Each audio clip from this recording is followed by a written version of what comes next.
दोस्तों नमस्कार। आज की कहानी है बिन दुल्हन के लौटी बारात।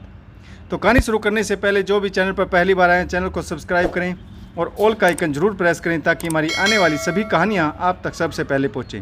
तो चलिए शुरू करते हैं आज की नई कहानी। अनीता वधवा आज की शिक्षित नारी एक प्राइवेट स्कूल में टीचर है और महीने के 15,000 रुपये कमाती है। साथ ही गवर्नमेंट जॉब्स के लिए एग्ज़ाम्स की तैयारी भी कर रही है। अनीता के लिए गौरव का रिश्ता आता है। गौरव के बारे में बताया गया कि वह इंजीनियरिंग की पढ़ाई पूरी करके जॉब की तलाश में है। ज़मीन जायदाद भी ठीक ठाक है, इसलिए अनीता के पिता और उसके भाई मिलकर यह तय करते हैं कि रिश्ते के लिए हाँ कर दी जाए, क्योंकि लड़का दिखने में काफ़ी सुंदर व सुशील है और पारिवारिक वित्तीय हालात भी काफ़ी मजबूत है। पढ़ा लिखा है, इसलिए जल्दी ही नौकरी भी मिल जाएगी और फिर अनीता भी गवर्नमेंट जॉब्स के लिए तैयारी कर रही है। अनीता से जब रिश्ते के बारे में बात की गई तो उसने भी अपने बड़े भाई और पिता की बात को टालना सही नहीं समझा और रिश्ते के लिए हाँ कर दी। अनीता के पिता ने लड़के वालों के बारे में बहुत अधिक छानबीन नहीं की और दोनों बच्चों की कुंडलियां भी मैच हो गई। दोनों परिवार इस रिश्ते से काफ़ी खुश नज़र आ रहे थे। कहीं से भी यह नहीं लग रहा था कि गौरव के माता पिता दहेज की डिमांड करेंगे। अनीता के पिता ने पहली ही मुलाकात में साफ शब्दों में यह कह भी दिया था कि उनके पास देने के लिए बहुत ज़्यादा कुछ नहीं है। पढ़ी लिखी, संस्कारी और मेहनत करने वाली बेटी है जो अपनी मेहनत के बल पर एक दिन बहुत ऊंचा मुकाम हासिल कर लेगी।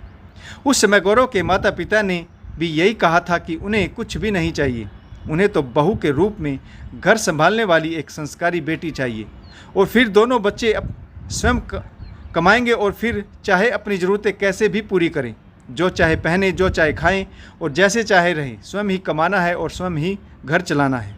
उन्हें किसी चीज़ की ज़रूरत नहीं है। अनीता के भाई, पिता व सभी नज़दीकी रिश्तेदार शादी से एक दिन पहले गौरव के घर शगुन लेकर गए। आज गौरव के घर पर टीके की रस्म की जानी थी। गौरव के घर को भी उसके माता पिता ने किसी महल की तरह सजवाया था। खाने का बहुत अच्छा इंतजाम था, बहुत सारे पकवान बनवाए गए थे और गौरव के सभी मित्र, नज़दीकी रिश्तेदार भी शादी में शामिल होने के लिए पहुंच चुके थे। घर में बहुत धूमधाम और चहल पहल थी। अनीता के मायके वालों का भी बहुत जोरदार स्वागत किया गया। गौरव के टीके पर अनीता के पिता ने अपनी हैसियत से बढ़कर उपहार दिए, जिसमें गौरव की अंगूठी व चैन, गौरव के पिता की अंगूठी व घड़ी, गौरव की मम्मी के कानों की बालियां व पायल और गौरव की बहन के लिए भी पायल और जीजा के लिए घड़ी थी और साथ ही फर्नीचर का सारा सामान, जिसमें बर्तन, कपड़े, बिस्तरे और भी बहुत कुछ था। अनीता अपने दो भाइयों की इकलौती बहन थी, इसलिए भाइयों ने और पिता ने मिलकर अनीता को अपनी तरफ से देने में कोई कसर नहीं छोड़ी थी। गौरव के टीके की रस्म के बाद खाना पीना हुआ और इसके बाद अनीता के मायके वाले जब उसके ससुराल वालों से विदा लेने लगे तो अनीता के ससुर उसके बड़े भाई को एक कोने में ले गए। उन्होंने अनीता के बड़े भाई को समझाते हुए कहा कि हमने तो गाड़ी की उम्मीद की थी, आखिर इकलौती बहन है तुम्हारी, और मेरे सभी भाइयों की अंगूठियाँ भी आपको टीके के मौके पर ही बनवानी चाहिए थी। मैं समाज में क्या जवाब दूंगा? एक ही बेटा है मेरा और उसके ससुराल से ही कुछ नहीं आया। मेरे भाई मेरा मजाक उड़ाएंगे। सबकी अंगूठियाँ आना तो एक मामूली सी बात थी, वह भी आपने पूरी नहीं की। कल जब हम बारात लेकर आए तो प्रोग्राम किसी 5 स्टार होटल से कम नहीं होना चाहिए और गाड़ी का इंतजाम कर लेना। पहले हमारा एक मेंबर आपके घर पर विजिट करने आएगा। घर पर गाड़ी खड़ी मिलनी चाहिए। अगर इंतजाम हमारे मन मुताबिक नहीं हुआ तो हम बारात नहीं लाएंगे। अनीता का भाई, जो अपनी बहन के लिए इतना अच्छा घर और वर पाकर खुश था, उसका चेहरा उतर गया क्योंकि अनीता को गाड़ी देने की हैसियत उनकी नहीं थी। घर आने के बाद अनीता के बड़े भाई ने अपने पापा, माँ, छोटे भाई और अनीता को एक कमरे में बुलाया तथा अनीता के ससुर द्वारा की गई डिमांड के बारे में बताया।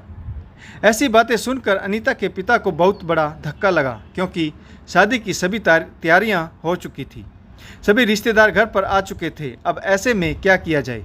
गाड़ी देने की तो हैसियत नहीं और अगर शादी नहीं हुई तो समाज में क्या जवाब देंगे? अनीता के हाथों में मेहंदी भी लग गई थी। गौरव के पिता की डिमांड के बारे में सुनकर उसकी आंखों में आंसू आ गए। उसका दिल बैठा जा रहा था, आखिर क्या फैसला किया जाए। अगले ही पल अनीता ने खुद को हौसला दिया और दृढ़ स्वर में कहा, पिताजी मैं यह शादी नहीं करूंगी। दहेज के लोभियों के घर में बहू बनकर मैं नहीं जाऊंगी। अनीता के बड़े भाई ने अपनी बहन के मासूम चेहरे और मेहंदी लगी हाथों को देखकर कहा, पिताजी हम कहीं से कर्ज उठा लेते हैं, आखिर एक ही तो बहन है हमारी, हम उसके लिए इतना तो कर ही सकते हैं। दहेज के लोभियों के सामने एक बार फिर एक पिता लाचार और बेबस था।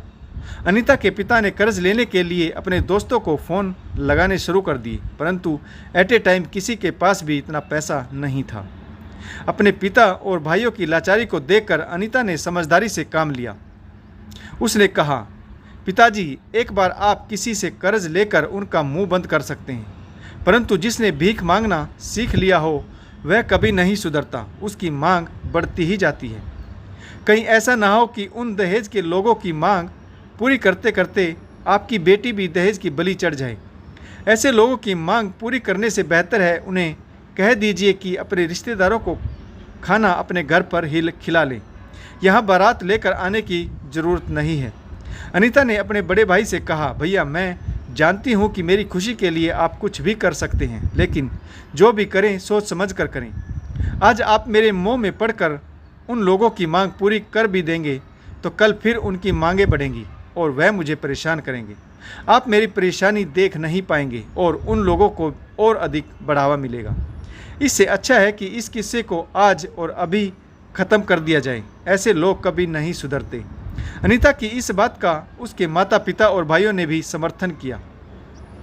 गौरव के माता पिता को फ़ोन पर संदेशा भेज दिया गया कि कल बारात लेकर आने की कोई ज़रूरत नहीं है, जहां तुम्हारे बेटे का अधिक मोल मिले उस बाज़ार में उसे बेच देना। इस तरह से अनीता ने अपनी समझदारी से अपनी ज़िंदगी को भी खतरे में पड़ने से बचाया और अपने भाइयों व पिता को भी कर्जदार होने से बचाया। उसने यह दृढ़ निश्चय किया कि वह शादी उसी इंसान से करेगी जो उसे बिना दहेज के स्वीकार करने को तैयार होगा। आशा करता हूँ आपको यह कहानी ज़रूर पसंद आई होगी। कहानी पढ़ने के लिए आप सभी का बहुत बहुत धन्यवाद। अगर आपको कहानी अच्छी लगे तो कमेंट्स करके ज़रूर बताइएगा। जय हिंद, वंदे मातरम, भारत माता की जय, जय जवान, जय किसान।